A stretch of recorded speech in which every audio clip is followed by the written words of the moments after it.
Hello students. आज मैं आपको आपके लास्ट मिनट रिवीजन के लिए मैंने ये वीडियो बनाया है। ये इसमें कुछ ऐसे पॉइंट्स मैं आपको बता रही हूँ जो आपको एग्ज़ाम में बहुत हेल्पफुल रहेंगे। आपका क्वेश्चन पेपर 3 पार्ट्स में डिवाइडेड होगा, है ना। फर्स्ट आपका अनसीन आएगा, रीडिंग सेक्शन आएगा, सेकंड आपका ग्रामर आएगा और थर्ड आपका लिटरेचर आएगा। तो स्टार्टिंग में जो क्वेश्चन आएगा उसमें एक अनसीन होगा। अनसीन को हिंदी में अपठित कहते हैं, जो आप एक ऐसा पैसेज जो आपने नहीं पढ़ा होगा, उसे कैसे सॉल्व करना है ये मैंने यहाँ पर आपको कुछ पॉइंट्स में बताया है। सबसे पहले तो आपको जो पैसेज है उसको ध्यान से पढ़ना है, फिर आपको क्वेश्चंस को रीड करना, रीड द क्वेश्चंस, प्रश्नों को पढ़ें ध्यान से। अब आप आते हैं मेन जो इसकी टेक्निक है इसको सॉल्व करने की। जिनको इंग्लिश थोड़ा प्रॉब्लम क्रिएट करती है, उतना अच्छे से नहीं समझ में आती है, उनको ये पॉइंट्स बहुत ध्यान से फॉलो करना चाहिए। आपको करना क्या है, क्वेश्चन को ध्यान से पढ़िए and try to find a word of the question in the passage. Question में का कोई ना कोई वर्ड आपको ऊपर पैसेज में ज़रूर मिलेगा जो आप क्वेश्चन पढ़ रहे हैं। इन जनरल वही लाइन उस क्वेश्चन का आंसर होती है। ऊपर पैसेज से आप वो लाइन पूरी उतार दीजिए। प्रश्नों के शब्दों को पैसेज में तलाश करें, वही आंसर होता है, और पूरा सेंटेंस आप लिख दें। जैसे मैंने एक एग्जाम्पल दिया है, सपोज़ आपके पैसेज में ये सेंटेंस आया है, Ram is a good boy, और इस लाइन पे क्वेश्चन ये बना है, who is a good boy. तो आप देख सकते हैं 3 वर्ड रिपीट हो रहे हैं ऊपर पैसेज में, तो इसका मतलब यही आंसर है ना। ये आपका ये जो अनसीन का मेथड है, यही आप जो सीन पैसेज आपका प्रोज से आएगा, आपके चैप्टर से एक पैराग्राफ आएगा, उसमें भी यही फॉलो करेंगे, और पोएट्री से जो एक्सट्रैक्ट आएगा उसमें भी यही मेथड आपको फॉलो करना चाहिए।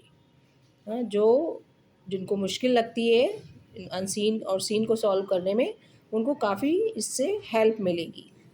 एक सेकंड पॉइंट मैंने आपको बताने जा रही हूँ, जो आपको टेंसेस के बारे में याद रखना है। टेंसेस एक तो आपका present tense, present indefinite continuous, past indefinite and past continuous, और प्रेजेंट परफेक्ट ज़्यादा इम्पॉर्टेंट है, ये ध्यान रखेंगे आप। फिर आपके लिए टिप्स हैं कुछ। जब सेंटेंस में डू आ जाए, डज आ जाए, डिड आ जाए, तो हमेशा आपको वर्ब की फर्स्ट फॉर्म लगानी है। ये वी का मतलब वर्ब है, ये फर्स्ट है, ये फॉर्म है। जैसे एग्जाम्पल दिया, यहाँ पर डज आ गया, he does not play, verb की फर्स्ट फॉर्म। अब ही के साथ आपने डज लगाना है, सिंगुलर सब्जेक्ट के साथ आपने डज लगाना है, और सब्जेक्ट एक से ज़्यादा जैसे यहाँ पर दे दिया है तो उनके साथ आपको डू लगाना है ना। और फिर यहाँ पर आप देख सकते हैं कि प्ले वर्ब की फर्स्ट फॉर्म आई है।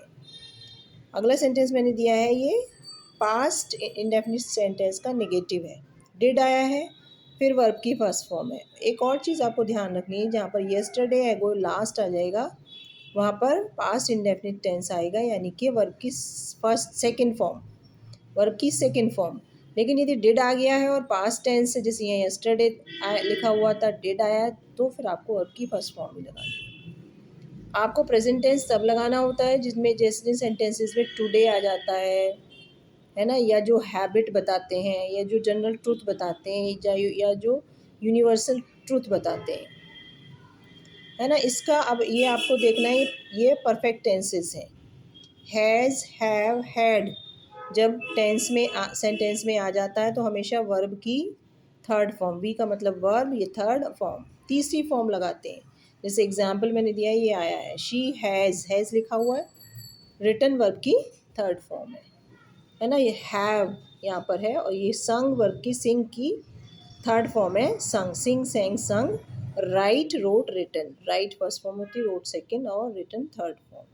फिर ये हैड आया है, फिनिश की थर्ड फॉर्म, फिनिश्ड आएगी।